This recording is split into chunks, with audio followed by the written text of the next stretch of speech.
Hi, I'm Chris from Airwindows, and hey, did you know last week I could have done this?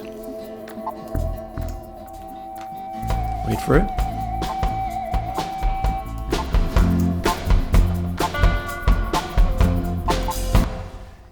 Because this is Airwindows Discontapeity, and you were hearing it last week already.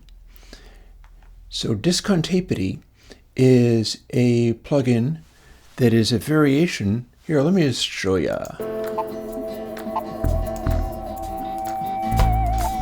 This time we take away those reverbs that you got last week. So firstly, let's turn it on and off. If I crank it up all the way and turn it on, it does this. Off. So here's the deal. It was very exciting doing TapeHack. That is simply a transfer function modification. What that means is it's like a sine distortion or tan-H or whatever, but it's my own. I designed it to do certain things, and those certain things were pretty effective. But I've also had other stuff going on this whole time. Plugins like Discontinuity and even Disintegrate, which is discontinuity squared, or discontinuity except for way more. And I thought, why not combine them? So what we have here, when we run it, turn it back on.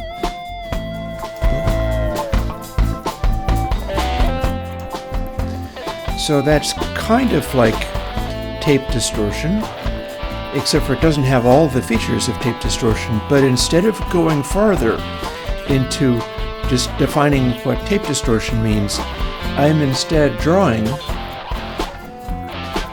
from what air distortion does. So let's turn this up again.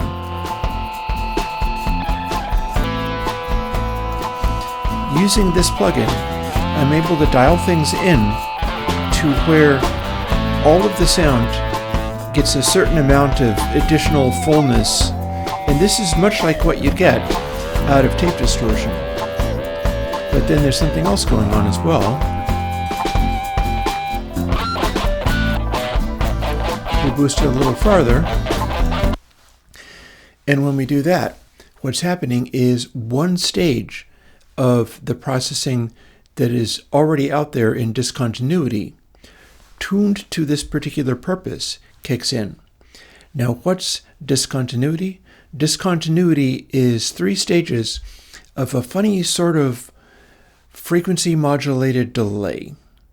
It's a delay that's modulated by the actual signal coming in. So it has some unusual effects there. And when used as discontinuity, or indeed disintegrate, which is an even more intense, over-the-top version of this, this gives you the kind of sound deformation that you get if you, say, watch some kind of space shuttle launch or giant rocket launch from many miles away. If you do that, rather than hearing thunderous rumble, it starts to crackle in this interesting way. And that's because air is not linear. People building software-based stuff don't often put a lot of effort into trying to model air. People are more interested in modeling tapes and things, or old circuit boards and Neve consoles and such. And I don't know, I can't help but be very interested in modeling air, because if you do that, you can get tonal qualities. Like, for instance, something I can do is open up these reverbs and solo them. Here's the same processing done in Discontapeity. I can not only make it be bigger, but it's also going to sound like a louder distant sound rather than just more up front. And it goes like this.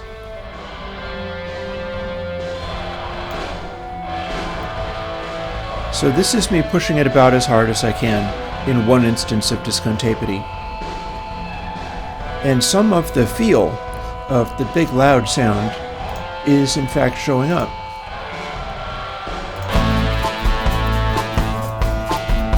And then if I back it back off again,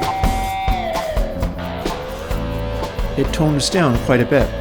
So this is something that I designed specifically for the purpose of putting into upcoming versions of Console. Because ConsoleX had discontinuity in it, and that is a very useful and helpful thing, but I tended not to automatically reach for it when I was doing mixes. I knew to include discontinuity in mixes that I did where I had loud elements, and it worked quite well for that. It works quite well for things like reverbs and distant stuff and whatever. Discontinuity is designed so that you can take enormous loud distant sounds and make them act like they do in air. But when I was running discontinuity on things, I would often find myself dialing it right down to very small amounts for up close and sounds with a little more clarity to them. And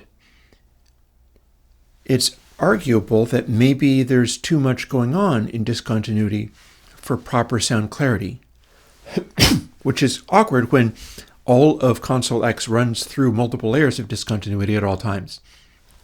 Like it's always running, it's part of the sound of that processing.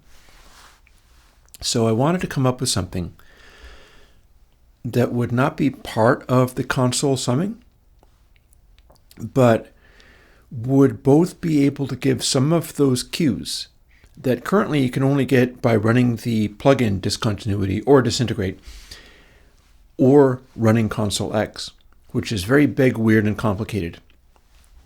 And I thought, why not combine the extremely simple and basic processing? There's a lot of stuff that TapeHack does not do.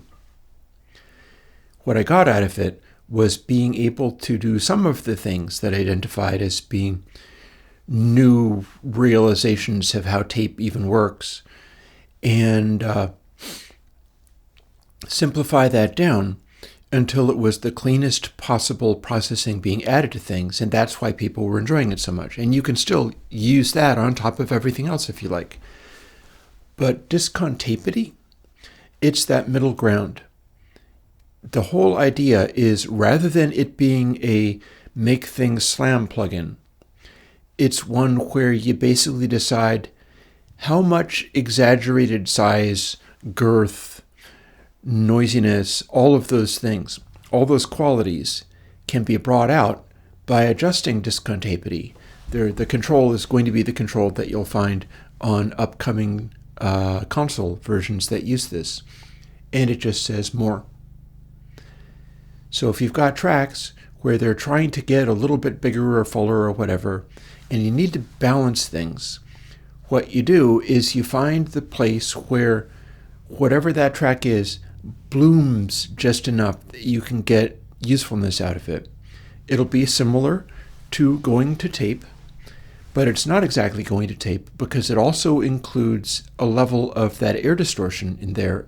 And the idea is to try to get a processing that can simplify things down to where it's not hurting the tone of the sound and is just bringing certain exactly right tonal modifications to a mix. What I'm probably going to end up doing with it in something like my personal version of Console that I'm going to be coming out with, and I'm still on track for doing Console H, which will be revamp everything.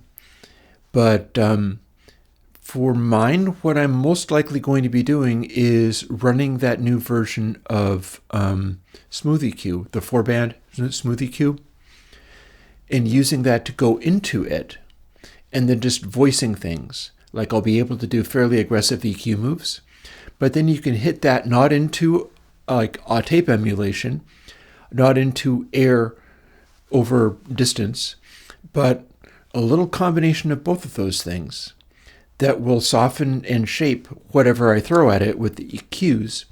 Then that can go into the same console algorithms that I'm using for all of the It's ConsoleX, Console 9, Console H will have the same one. The eventual purpose being that you can put together your mixing desk on your sounds in any way that you want, including swapping out individual channels, rather than just being stuck with, I'm doing a ConsoleX mix, therefore I have to use ConsoleX for everything. Or, for example, Console 8, which had to have a 2-level bus topology, and you had to go to submixes, and the submixes had to go to the final mix because of the way that the ultrasonic filtering worked on that. And, I mean, not to say that was wrong, it worked great.